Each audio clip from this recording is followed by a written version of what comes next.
Bom, hoje a gente vai falar da composição química das células, a parte bioquímica das células, todos os tipos celulares.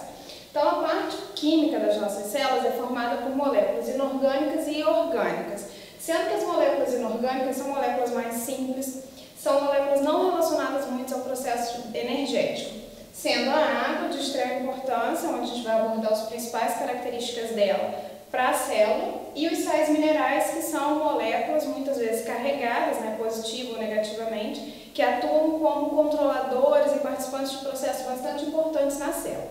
Já as moléculas orgânicas, que são os carboidratos, que são os açúcares, os lipídios, as proteínas, os ácidos nucleicos e as vitaminas são moléculas mais complexas, com exceção das vitaminas que não são tão grandes, mas no geral as moléculas orgânicas são bastante complexas, são ricas em cadeias de carbono, então tem bastante energia nas ligações carbono-carbono.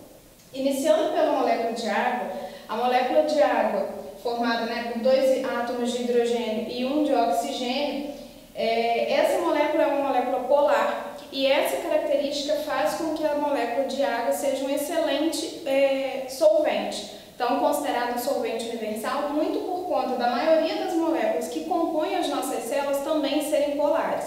Então, o que é polar também é solúvel em água. A molécula de água, na sua formação, por diferença de eletronegatividade entre o oxigênio e o hidrogênio, o oxigênio ele tem uma carga negativa por ter uma eletronegatividade maior. Consequentemente, o hidrogênio fica positivo, ele tem uma carga positiva devido a uma menor eletronegatividade. Quando eu tenho um ambiente aquoso, essas moléculas de água elas ficam próximas e elas interagem por atração dessas cargas de uma molécula com a outra. Essa atração que eu representei aqui é chamada de ligação de hidrogênio, que também pode ser chamada de ponte de hidrogênio, aonde a água interagindo com outra molécula de água por essa ligação, eu chamo essa característica de coesão. Então a água ela fica muito coesa.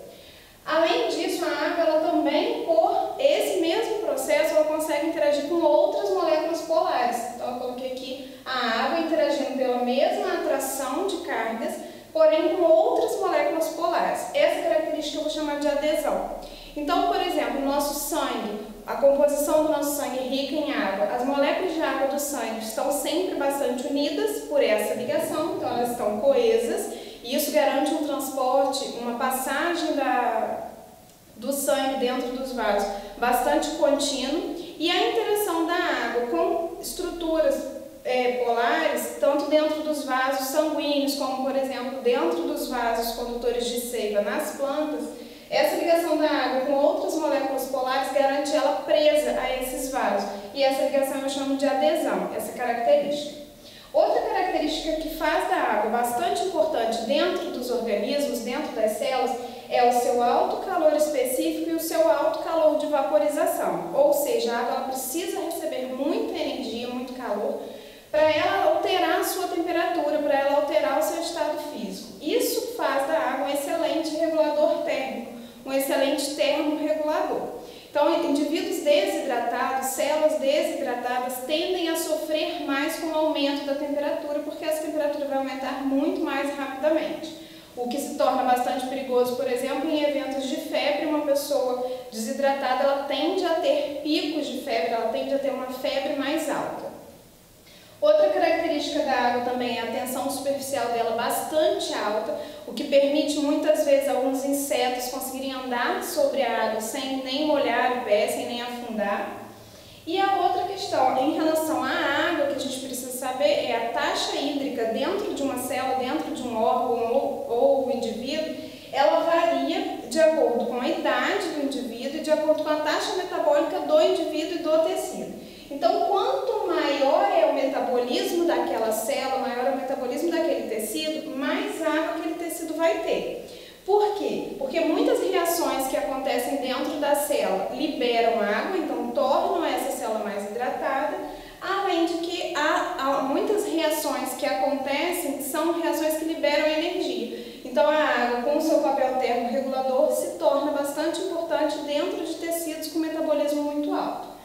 Outra questão é, em tecidos, em indivíduos em crescimento, ou seja, indivíduos com menor idade, a tendência é que tenha mais água. Então, comparando a taxa hídrica de um bebê com uma pessoa um pouco mais velha, o bebê tende a ter uma quantidade de água maior. Falando ainda das moléculas inorgânicas, que são agora os sais minerais eles podem ser, né, íons, e eu coloquei alguns exemplos de íons bastante importantes e presentes no nosso metabolismo e na estrutura do nosso corpo. Então, um exemplo é o cálcio. O cálcio ele é extremamente importante na composição dos ossos, na composição dos dentes, mas também participa muito, de uma forma bastante importante, muitas vezes esquecida, do processo de coagulação sanguínea e do processo de contração muscular. Então, uma baixa calcemia pode ser prejudicial para o processo tanto da contração do sangue, da contração do músculo, quanto da coagulação sanguínea. O íon magnésio, o elemento magnésio, ele é extremamente importante porque ele compõe a molécula de clorofila, que é o principal pigmento da fotossíntese. Então, muitas vezes um solo pobre em magnésio compromete o processo fotossintético porque ele compromete a estrutura da clorofila. O ferro, muito importante no nosso organismo, porque ele compõe a proteína responsável por carregar, por transportar oxigênio e CO2 no nosso sangue, proteína essa chamada de hemoglobina, que se encontra dentro das células vermelhas, que é a hemácia, e uma deficiência de ferro pode justificar uma deficiência de hemoglobina, consequentemente uma deficiência de hemácia, doença essa chamada de anemia, e a anemia por deficiência de ferro é chamada de anemia ferropriva. O sódio é bastante importante porque ele participa, ativamente no processo da bomba de sódio e potássio, então o sódio jogado para fora ativamente por essa bomba, e essa bomba ela está atuando em praticamente todas as nossas células. E principalmente, por que a gente fala muito do sódio? Porque uma alta ingestão de sódio altera a hidratação, altera o balanço hídrico das células. Isso relacionado ao nosso sangue, aos nossos tecidos, isso está relacionado à pressão arterial, que tem uma relação com o volume sanguíneo. Então, o sódio ele está regulado, ele atua sobre a regulação da pressão arterial. Além disso, a bomba de sódio e potássio, ela é responsável pelo funcionamento dos nossos neurônios. É ela que deixa o neurônio polarizado durante o repouso para receber o estímulo e gerar o impulso. Então, é importante o sódio, assim como é importante o potássio, para o funcionamento nervoso, para o funcionamento do impulso nervoso. O fosfato também é um sal mineral. Ele está participando de moléculas extremamente importantes, como o ATP, que é trifosfato, então 3 moléculas de fosfato na composição da nossa molécula energética, que é o ATP. O fosfato também compõe os nucleotídeos, lembrando que o nucleotídeo é uma molécula que compõe o DNA e o RNA. Compõe também os dentes. Os dentes e os ossos em geral, eles são formados por uma deposição sobre uma série de proteínas, uma deposição de fosfato de cálcio. E por último aqui o sal mineral iodo. Sempre que a gente fala em iodo na biologia, a gente tem que pensar no funcionamento da tireoide. Então o iodo, ele participa de dois hormônios, da composição dos 2 hormônios da tireoide, que é o hormônio T3, que tem 3 iodos, e o hormônio T4, que tem 4 iodos. Uma deficiência na ingestão de iodo pode comprometer o funcionamento da tireoide, porque a tireoide vai parar ou vai produzir uma quantidade menor desses hormônios. Esses 2 hormônios, T3 e T4, são hormônios que regulam o nosso metabolismo. Então, uma deficiência desses hormônios vai reduzir o nosso metabolismo energético, justificando então